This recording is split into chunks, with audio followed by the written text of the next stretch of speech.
Okay, so let's be real for a sec. Small talk, right? It can be like the most awkward thing ever. Like when you're stuck in a situation and you know you should be chatting, but your mind just goes blank. Anyone else feel me on that? But get this. What if I told you that this deep dive could actually turn that dread into pure confidence?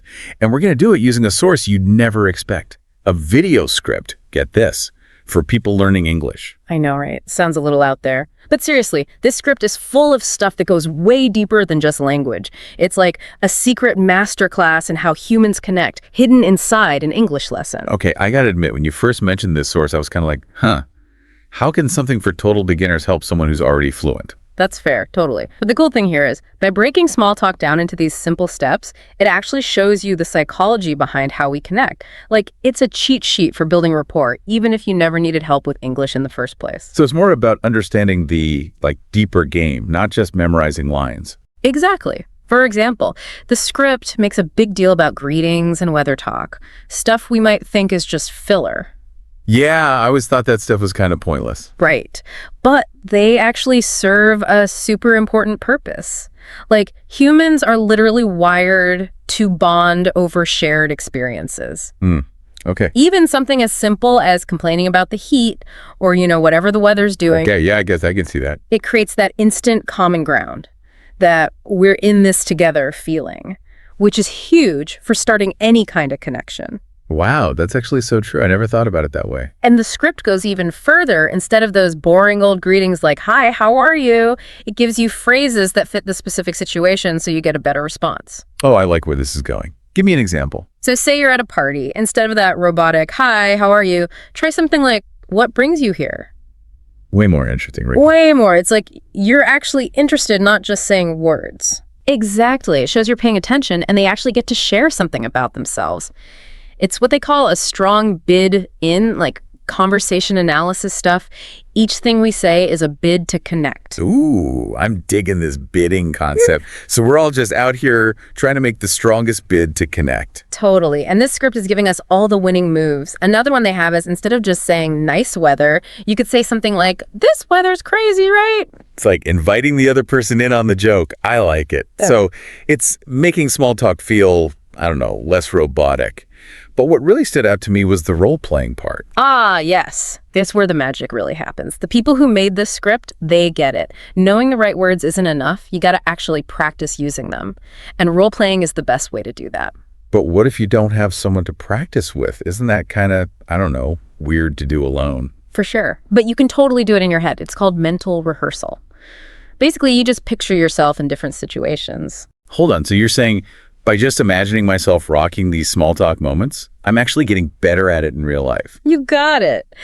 Might sound a little strange, but neuroscientists have found that when you rehearse something mentally, your brain fires up the same way it does when you're actually doing the thing. No way. That's so cool. It's like training your brain for social situations, like a cheat code for confidence. I'm already feeling less terrified about networking events or, just parties in general. It's crazy, right? How powerful our brains are. Like, this script really shows you how to use that power to, level up your social skills. I like that, level up. So we've talked about greetings, weather talk, even practicing in your head. What else does this script have up its sleeve? Okay, so one thing that really impressed me was the questions. They go way beyond those typical boring questions like, "Where are you from?" or "What do you do?" The usual suspects. Yeah, those can be so snooze fest sometimes. Right. Instead, they give you all these questions that are actually interesting, designed to, spark real conversations. Okay, I'm all about those real conversations. Tell me more. Give me the good stuff.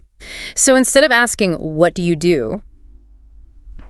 which can feel kind of like a job interview, they suggest asking, "What do you like to do for fun?" I mean, that's a classic for a reason, right? It gets people talking about what they're actually passionate about. Exactly. It's like you're inviting them to show you their real selves, not just their LinkedIn profile. And if you really want to go deeper, you could try something like, "What's the most interesting thing you've done lately?" Ooh, I like that one. It's like a sneak peek into their adventures. You might even discover you have some cool stuff in common. Totally. Plus, it shows you're actually curious about them, not just trying to fill the silence. And they even have specific questions for different situations. Like, if you're at a dinner party, you could ask, "Have you tried any good restaurants lately?" Perfect. Everyone loves talking about food. Instant conversation starter right there. It's true. It's something we can all relate to, like enjoying a good meal. Okay, so we've covered greetings, weather talk, asking interesting questions, even mental rehearsal. But what about when you're ready to, make your escape? Does the script help with that too? Yeah, like how do you end a conversation without being rude? Don't worry, they got you covered. They have a bunch of different closing phrases depending on the situation. From a simple, "it was nice talking to you," to something more like, "hey, we should grab coffee sometime." Oh, I love that they include those follow-up suggestions. Yeah. Sometimes you really do click with someone, and it's good to have a way to, keep things going. Exactly. It shows you're confident and interested, which is always a good look. And even if they can't meet up, it still leaves a good impression. They'll remember you as someone who actually wanted to connect. Yeah, it's like planting a seed, right? You never know where those initial conversations might lead. What about those times when you just need a quick, casual exit, though, like you're running late or something? No problem. They have those too. They suggest things like "catch you later" or "have a great day." Those are perfect for keeping it light and friendly without feeling like you have to hang around forever. Okay, so whether you're aiming for a lifelong friendship or just a quick chat, it sounds like this script has given us a whole toolbox for navigating the social world. Yeah. It's like they took all the guesswork out of small talk and gave us a clear path to follow. It's pretty amazing. And what's so cool is that this script, even though it's for people learning English, it actually shows us some really deep things about human connections, like a reminder that we all want to feel understood, even in those little everyday conversations. So true. And I think that's what makes this deep dive so valuable. We're not just learning phrases, we're learning about what makes us human and how even a short conversation can make a difference, create a ripple effect. It's like we're seeing the world through a whole new lens now, right? Yeah. And that brings us to the best part, putting it all into practice. We've talked about a lot today, the different phases of small talk, how to make a bid for connection, even practicing in your head. But now it's your turn, dear listener. Take these ideas and make them your own. Yes.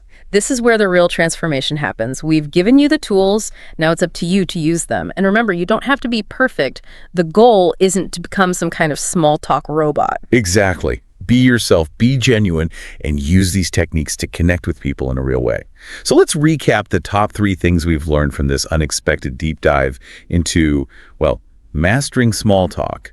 First, small talk isn't just random. There's a structure you can follow to make those conversations flow. Second, the words you use actually matter. This script has given us tons of phrases that are interesting, thoughtful, and perfect for different situations. And third, practice, practice, practice.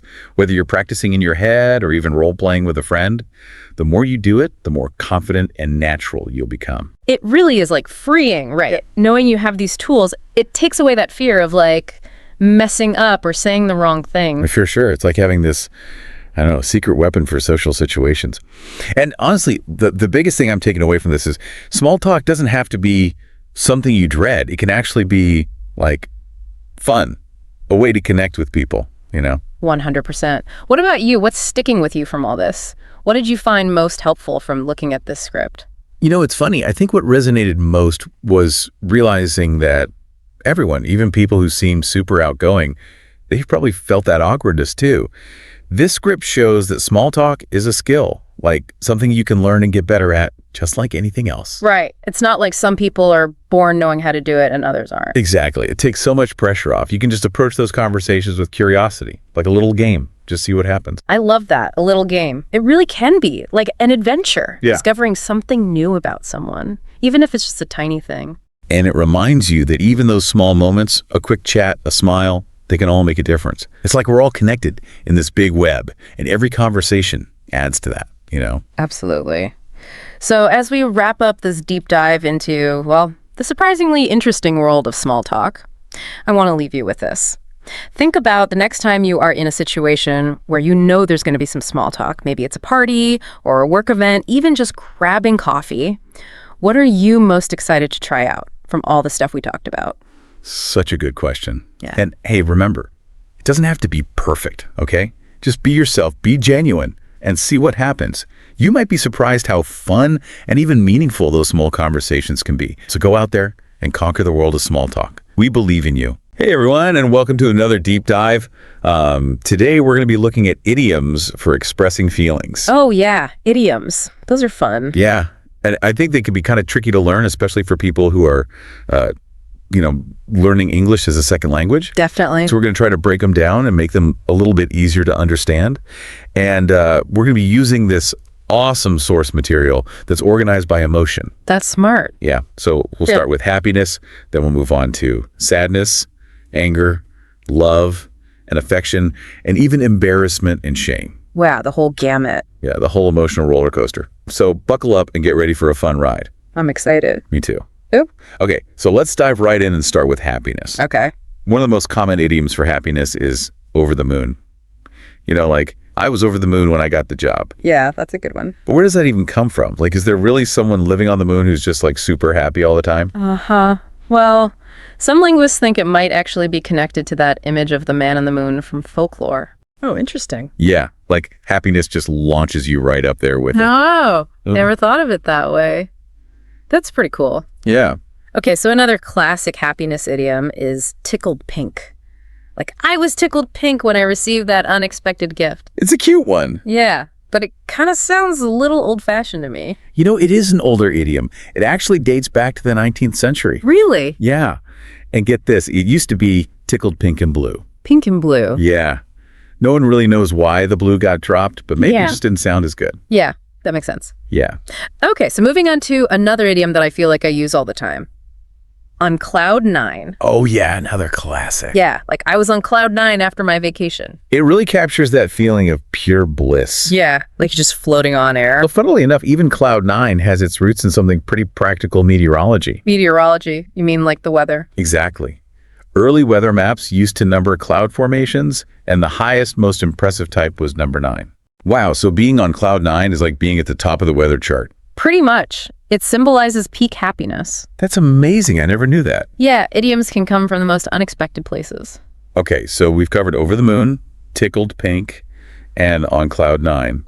What other happiness idioms do we have in our source material? Let's see. We have in high spirits and walking on air. Ooh, I like walking on air.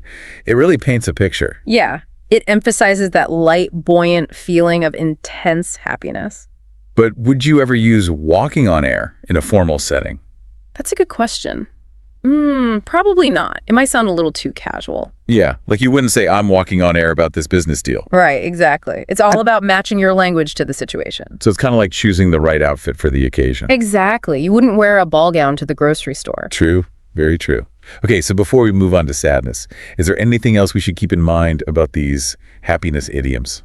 Well, I think it's important to remember that they often have slightly different shades of meaning. Oh, like what do you mean? Well, for example, over the moon implies a more intense, almost ecstatic happiness. Right. While tickled pink suggests a gentler, more playful kind of delight. So it's not just about knowing the definition, it's about understanding the nuance. Exactly. It's like choosing the right spice to add to your dish. I like that analogy. Yeah. So we're not just learning words, we're becoming language chefs. Exactly. I love it. Okay, so now that we've explored the sunny side of things, are you ready to dive into the blue hues of sadness? Let's do it. All right, bring on the tissues. All right, so we're ready to dive into sadness idioms. Yeah, let's get those tissues ready. Haha. All right, well, let's start with a really common one, down in the dumps. Like, I've been feeling down in the dumps ever since I lost my job. Yeah, that one's a classic. But I always wondered, does it actually have anything to do with being in a literal garbage dump? Uh-huh. That's a good question. Well, some linguists believe it might come from the Dutch word damp. Damp. Yeah, it means dull or gloomy, so it's more about that heavy, listless feeling than an actual location. Huh. Oh, that makes sense. So it's not about being surrounded by trash.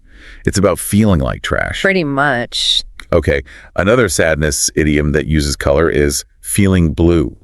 Oh, yeah, that's a good one. Yeah, but it seems a bit milder than down in the dumps, right? You're right. Feeling blue usually suggests a more temporary sadness. Like a passing cloud. Exactly.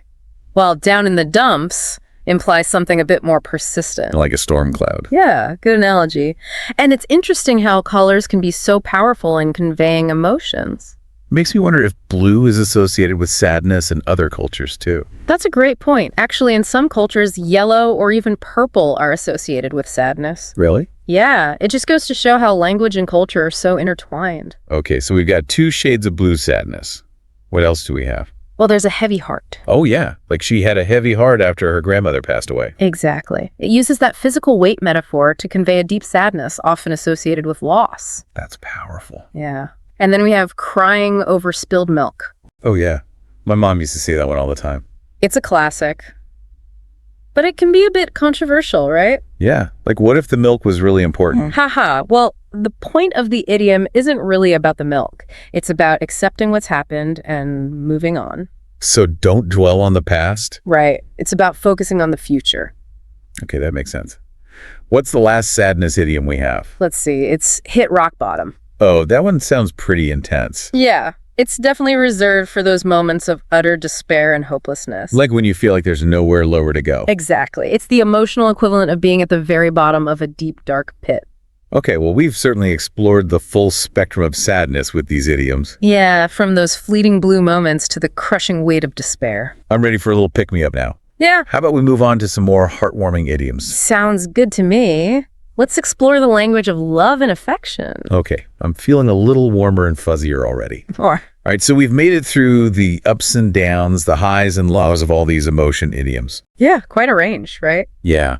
And you know what I think it's really cool? How these idioms, they really add a lot of like personality to the language. Definitely. They're like little bursts of color. Exactly. It's not just like saying I'm happy. It's like I'm on cloud nine. Right. It's so much more expressive. Yeah.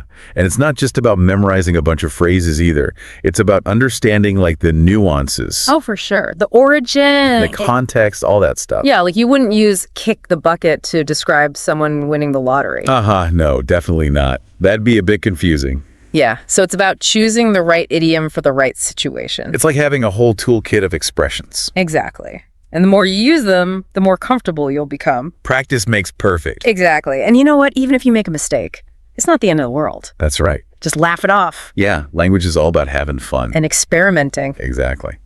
So as we wrap up this deep dive, is there anything else you'd like to add?